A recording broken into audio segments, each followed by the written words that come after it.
Picture this. It's 326 BC. A 29-year-old Macedonian king stands at the edge of the known world, having never lost a single battle. Behind him marches an army that has conquered 3 million square miles in just 11 years. Now imagine that same army, with their bronze-tipped spears and leather shields, facing off against the most technologically advanced military force in human history.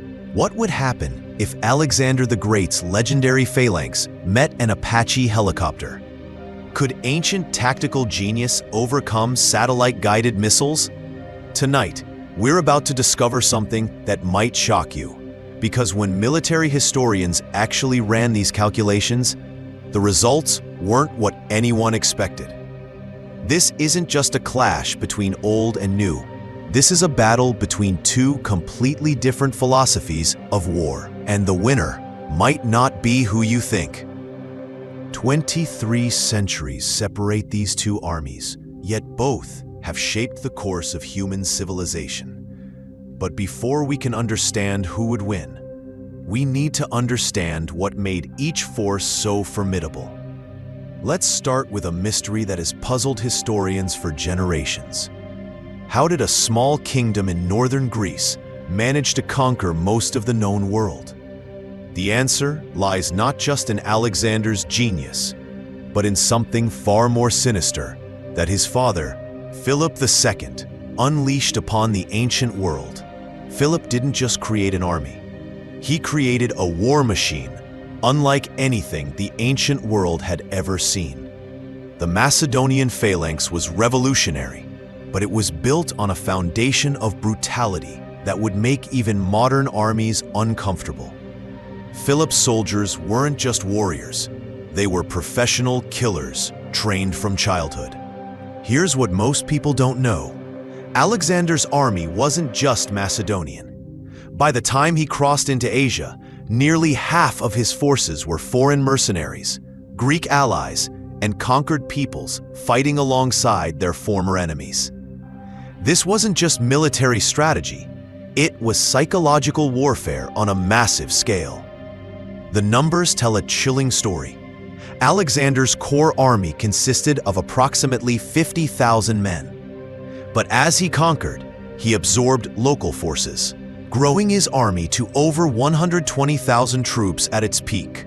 More importantly, he left behind a network of garrisons and settlements that controlled 3 million square miles of territory, with fewer total troops than a single modern army division. The Macedonian phalanx was more than just a military formation. It was a living, breathing organism of destruction. Picture 18 feet of razor-sharp steel, called a sarissa, held by men who had trained their entire lives for one purpose: to kill in perfect coordination. But here's where it gets interesting. Recent archaeological discoveries have revealed something disturbing about Alexander's army. They didn't just win battles. They systematically destroyed entire ways of life. When Alexander conquered the Persian city of Persepolis, his soldiers didn't just loot it. They erased it from history so thoroughly that archaeologists are still trying to piece together what really happened there. The psychological impact was intentional and terrifying. Alexander understood something that modern armies have forgotten. Sometimes the threat of violence is more powerful than violence itself. Cities would surrender without a fight simply because they had heard what happened to those who resisted. Consider this. Alexander's cavalry, the companion cavalry, consisted of the Macedonian nobility. These weren't just soldiers, they were the sons of kings and princes, fighting alongside their future emperor. When they charged into battle, they weren't just fighting for victory, they were fighting for their personal honor and the honor of their bloodlines. The engineering behind their success was equally impressive. Alexander's army could march 20 miles a day while carrying everything they needed to siege a fortified city. They built bridges across impossible rivers, roads through impassable mountains, and fortifications that could withstand months of assault. But perhaps most remarkably, they did all of this without gunpowder, without engines, without any technology that wouldn't be out of place in the Bronze Age. They conquered the world with muscle, bronze, and pure tactical genius. Now, let's fast forward to the present day. The United States Army represents the culmination of 4,000 years of military evolution. With a budget larger than the next 10 militaries combined, it's a force that Alexander couldn't have imagined in his wildest dreams. But here's what might surprise you. The modern US Army faces challenges that Alexander never had to consider. Technology has made warfare faster, more precise, and more deadly, but it has also made it infinitely more complex. A single American infantry soldier carries more firepower than an entire company of Alexander's best troops. Their standard-issue M4 carbine can accurately engage targets at 500 meters, far beyond the range of any ancient weapon. But that's just the beginning. The real power of the modern US Army lies not in individual soldiers, but in what military strategists call force multiplication. A single Apache helicopter can engage multiple targets simultaneously, while remaining virtually invulnerable to ancient weapons. A Predator drone can strike with precision from thousands of miles away. Satellite surveillance can track enemy movements in real time. Yet here's the paradox. Despite all this technological superiority, modern armies have struggled against far less sophisticated opponents.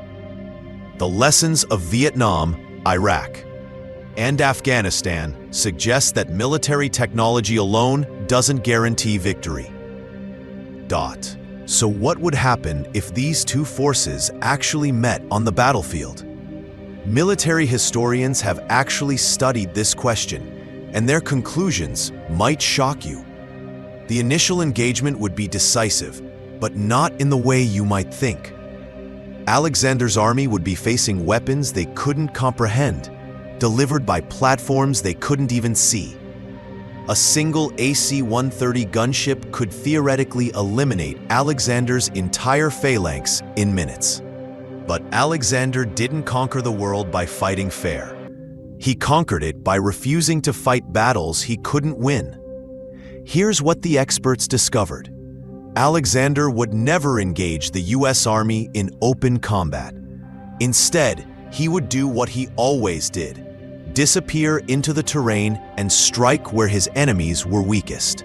Modern armies are incredibly powerful, but they depend on supply lines, communication networks, and technological infrastructure that simply didn't exist in Alexander's time.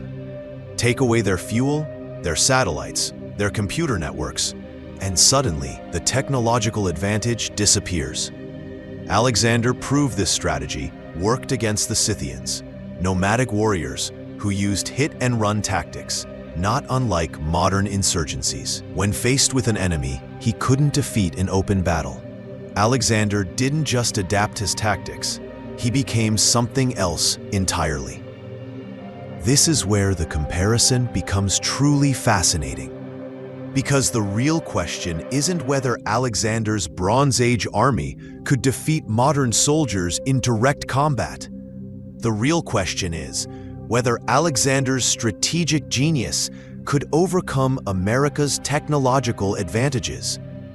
Consider what happened when Alexander faced the Indian king Porus and his war elephants. These weren't just large animals.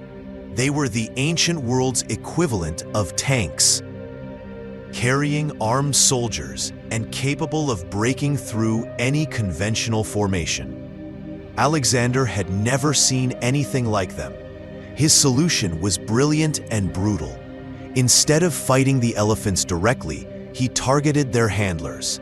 Once the elephants lost their human guidance, they became as dangerous to their own army as to Alexander's. Within hours, Alexander had turned his enemy's greatest advantage into their greatest weakness. Now imagine applying that same tactical thinking to modern warfare. The US Army's greatest strengths, its technology and communication systems, could also be its greatest vulnerabilities in the right circumstances. But there's another factor that's often overlooked: the human element. Alexander's soldiers followed him not just because he was their king, but because he had never led them to defeat. They believed he was invincible, possibly divine. That kind of morale is a weapon that can't be quantified. Here's something most people don't consider. Armies don't just fight, they eat. They need water, shelter, and medical care. In this aspect, the comparison becomes even more interesting. Alexander's army was completely self-sufficient. They could live off the land, build their own weapons, and treat their own wounded using techniques that had been proven over centuries. When they conquered a new territory, they didn't just control it, they absorbed it, marrying local women and adopting local customs. The modern US Army, despite all its advantages, is utterly dependent on a global supply chain. A single infantry division requires thousands of tons of supplies every day. Fuel, ammunition, food, spare parts, all of it has to be transported from thousands of miles away. This dependency has strategic implications that go far beyond simple logistics. Alexander's army grew stronger with each conquest, absorbing enemy resources and manpower. Modern armies, no matter how successful, become more vulnerable the farther they operate from their home base. But perhaps the most crucial difference lies in intelligence gathering. Alexander had something that modern armies have lost: the ability to truly understand his enemies. When Alexander prepared to invade Persia, he didn't just study their military capabilities. He learned their language, their customs, their religious beliefs, and their political divisions. He turned Persian nobles against each other, recruited local guides, and used cultural knowledge as a weapon. His intelligence network wasn't based on technology. It was based on human relationships. Persian nobles, who should have been his enemies, became his allies. Local populations who should have resisted his conquest instead welcomed him as a liberator. Modern intelligence agencies, despite all their technological capabilities, have repeatedly failed to understand the cultures they operate in. High-tech surveillance can tell you what someone is doing, but it can't tell you why they're doing it or what they're likely to do next. Alexander understood that winning battles was only half of warfare. The other half was winning the peace that followed. This brings us to perhaps the most uncomfortable aspect of this comparison: the moral dimension of warfare. Alexander's army was built for conquest, pure and simple. They expected to fight, to kill, and to be killed. There were no rules of engagement, no concern for civilian casualties, no attempt to minimize collateral damage. Modern armies, particularly those from democratic nations, operate under entirely different constraints. The US Army must consider international law, public opinion, and political consequences for every action they take. These moral considerations, while absolutely necessary in the modern world, create tactical limitations that Alexander never had to consider. When faced with a guerrilla enemy hiding among civilians, modern armies must choose between tactical effectiveness and moral responsibility. Alexander faced no such dilemma. When the city of Tyre resisted his siege, he crucified 2,000 survivors as an example to others. When the Scythians used hit-and-run tactics, he devastated their territory so thoroughly that they had no choice but to negotiate. These tactics were horrific by modern standards, but they were undeniably effective at achieving his strategic objectives. Yet technology creates its own paradoxes in warfare. The more sophisticated a military system becomes, the more vulnerable it becomes to unexpected attacks on its weakest points. Consider this scenario. Alexander's scouts discover a U.S. Army forward operating base. They can't assault it directly, but they don't need to. Ancient siege warfare was all about cutting supply lines and isolating enemy forces. Alexander wouldn't attack the base itself. He would attack the fuel depot 50 miles away, the communication relay station, the water treatment facility. Within days, the most advanced military base in history would be reduced to a collection of useless equipment and demoralized soldiers. This isn't speculation. It's exactly what Alexander did to the Persian Empire, the most technologically advanced civilization of his time. He didn't destroy Persian technology. He made it irrelevant by destroying the infrastructure it depended on. But perhaps the most crucial factor in determining the outcome wouldn't be weapons or tactics, but leadership. Alexander was more than a military commander. He was a force of nature who inspired absolute loyalty in his followers. Modern military leadership, while professional and competent, operates within institutional constraints that Alexander never faced. American generals must answer to civilian leadership, follow established protocols, and operate within budgetary limitations. Alexander answered to no one but himself and the gods he claimed had chosen him for greatness. When his army faced impossible odds at the Battle of Gaugamela, Alexander didn't consult with his staff or wait for orders from home. He charged directly at the Persian emperor, believing that killing or capturing Darius would end the war immediately. That kind of personal leadership, while it seems reckless by modern standards, created a psychological advantage that's impossible to quantify. Alexander's enemies didn't just fear his army, they feared him personally. But here's where the analysis takes an unexpected turn. What if we removed the technological advantages entirely? What if both armies had to fight using only the weapons and tactics available in Alexander's time? Military historians who have studied this question suggest that the outcome would still favor the modern force, but for entirely different reasons. Modern soldiers benefit from centuries of military education, advanced understanding of nutrition and physical fitness, and training methodologies that produce superior individual warriors. A modern soldier, even without technological advantages, would be physically stronger, better conditioned, and more versatile than his ancient counterpart. Modern military training produces soldiers who can adapt to changing conditions, operate complex equipment, and make independent decisions under pressure. Alexander's soldiers, despite their legendary reputation, were products of their time. They were specialists in a particular type of warfare, but they lacked the adaptability that modern military training provides. So, after analyzing thousands of years of military evolution, comparing ancient tactics to modern technology, and considering every possible scenario, who would actually win? The answer is both simpler and more complex than you might expect. In any direct military confrontation, the technological advantages of the modern U.S. Army would be overwhelming and decisive. There's simply no way that Bronze Age weapons could compete with guided missiles, advanced aircraft, and satellite-guided munitions.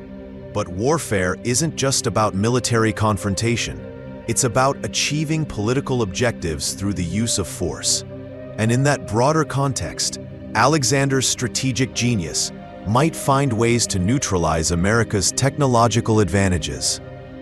The real lesson isn't about who would win, but about how the nature of warfare itself has changed. Alexander conquered the known world with 50,000 men and Bronze Age technology. modern armies struggle to control territories a fraction of that size, despite overwhelming technological superiority. Here's what might be the most unsettling conclusion of this entire analysis.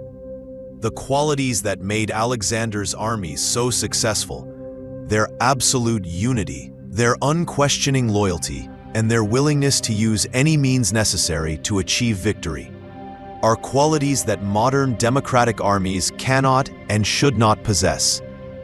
The constraints that limit modern military effectiveness, concern for civilian casualties, respect for international law, and accountability to civilian leadership aren't weaknesses to be overcome. They're the fundamental principles that separate civilized warfare from simple, organized violence. Alexander's army was incredibly effective at conquering and controlling territory. But the empire they built collapsed within decades of Alexander's death, fragmenting into warring kingdoms that spent centuries fighting each other. Modern military interventions, despite their tactical limitations, have created international systems of law and cooperation that have prevented global warfare for nearly 8 decades. So in the end, who would win in a battle between Alexander the Great's army and the modern US Army? The answer depends entirely on what we mean by winning. In a direct military confrontation, technology would triumph over tactics every time. But in the broader game of strategy, politics, and long-term control, the lessons of Alexander's campaigns suggest that military superiority alone has never been enough to guarantee lasting victory. Perhaps the most important insight from this comparison is that both armies, despite being separated by over 2 millennia, faced the same fundamental challenge: how to use force effectively while maintaining the support of the people they claimed to protect. Alexander solved this problem through a combination of brilliant tactics, ruthless pragmatism, and personal charisma that bordered on the supernatural. Modern armies must solve it while operating within moral and legal constraints that would have been incomprehensible to ancient warriors. The question isn't really who would win in battle. The question is which approach to warfare produces better long-term results for human civilization. And on that question, the jury is still out. What do you think? Could ancient tactical genius overcome modern technology? Or has warfare evolved beyond the point where individual brilliance can overcome institutional advantages? The debate continues, and perhaps that's exactly as it should be. After all, the greatest battles in history weren't just won on the battlefield. They were won in the minds of those who had to live with the consequences. If this exploration of military history and strategy intrigued you, there are countless other fascinating comparisons waiting to be discovered. The clash between old and new, between individual genius and institutional power, continues to shape our world in ways we're only beginning to understand.